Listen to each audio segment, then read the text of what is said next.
I wanted to bring a bit of floral springtime to my doorway, and here's how I did it in under an hour and for less than $10. I took these floral decals and placed them along the side of the door frame.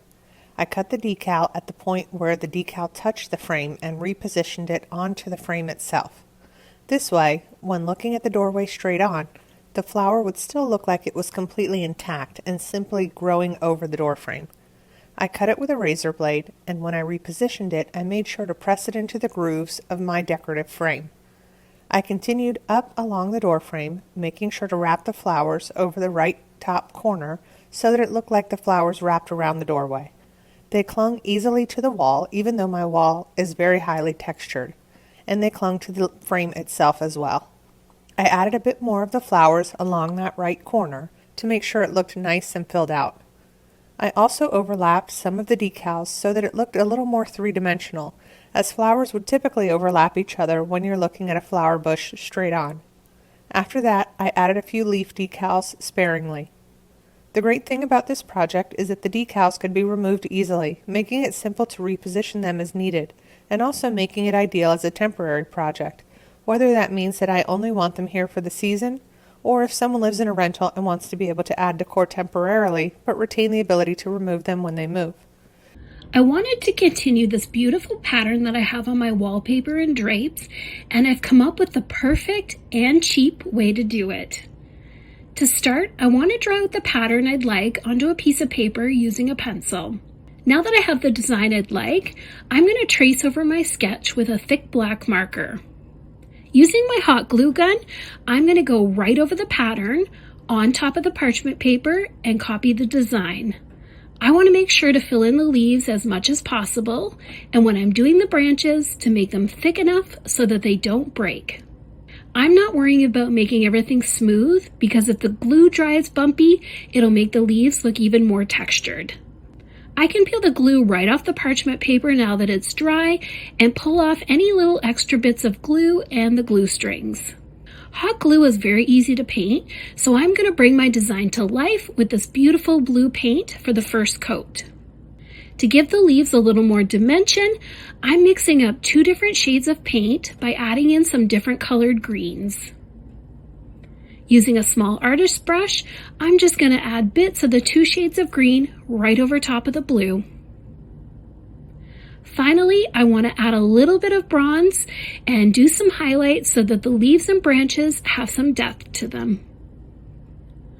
With the new leaf trim all done, it's time to add it to the wall. I can use the hot glue to add a few dabs to the back of the trim, and it stays neatly in place on the wall. I love how cute my hot glue trim turned out and how it carries my beautiful leaves right onto the wall. I printed a few images of spring flowers, leaves, and a butterfly. I'm placing those on the table and then adding a layer of parchment paper over the top. Now this is the fun part. I'm just tracing the shapes with hot glue. I want to make sure to create even lines and connect everything. Once these are dry, I can peel them off the parchment paper. The flat part that was on the bottom is what I'll use as the stamp. I want to create a back for the stamps so there's less mess. I'm just going to use a piece of craft foam and attach it to the stamp with hot glue. Then I'm going to trim down the sides so it's easier to hold. Now it's time to get creative. I've laid out the fabric and protected the surface underneath. I'm using craft paint mixed with a little bit of a fabric paint agent. This means it'll hold up in the wash. You can also just use straight fabric paint. I'm going to use these just like regular stamps, dip them in the paint, and then transfer to the fabric. You could also brush the paint onto the stamp with a paintbrush. I've created a pattern of flowers, leaves, and butterflies. Once this is completely dry, I can use it to set a spring table.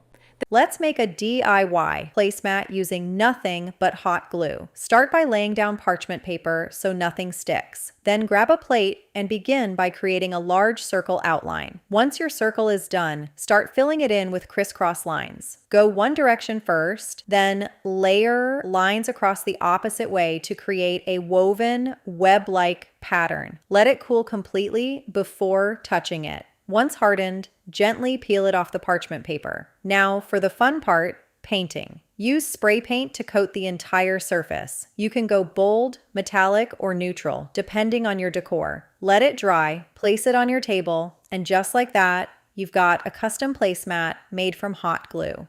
We are going to start this craft off with 2 small canvases. You could also use medium or large ones depending on where you want to go and hang this.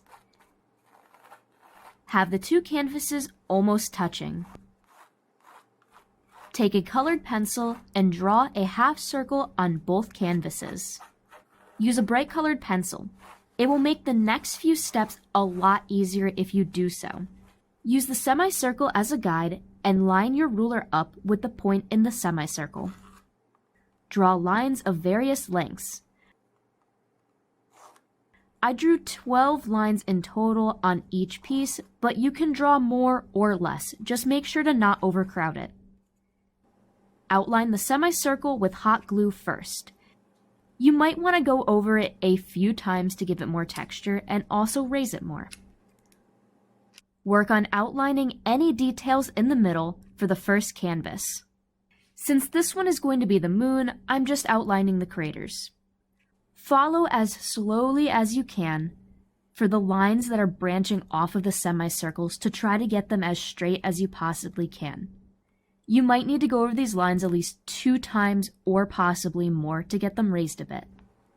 The second canvas, which is going to be a sun, needs some texture in the inner portion.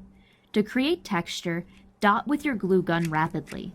It might look a little messy now, but it'll look beautiful later. Coat the canvas with an adhesive. I am using an acrylic medium as an adhesive, but you could always use glue or anything like that. Sprinkle sand on the top of the dampened canvas. Shake off any extra sand and fill in any blank spots that are left behind. Let this layer dry. I chose sand for this because it's going to give it a little bit more texture, plus also just make it look a lot more like there's actual rocks on here. Take the canvases outside and spray paint them. 1 black and 1 white.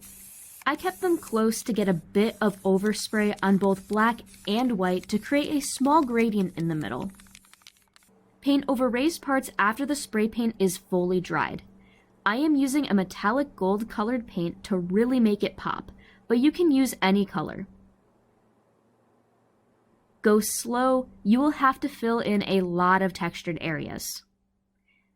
Let this paint dry fully, and then after it is dried, find a place to hang or put them. I chose my mantle here, and they look absolutely beautiful. Thank you for watching. I will see you next time. Bye!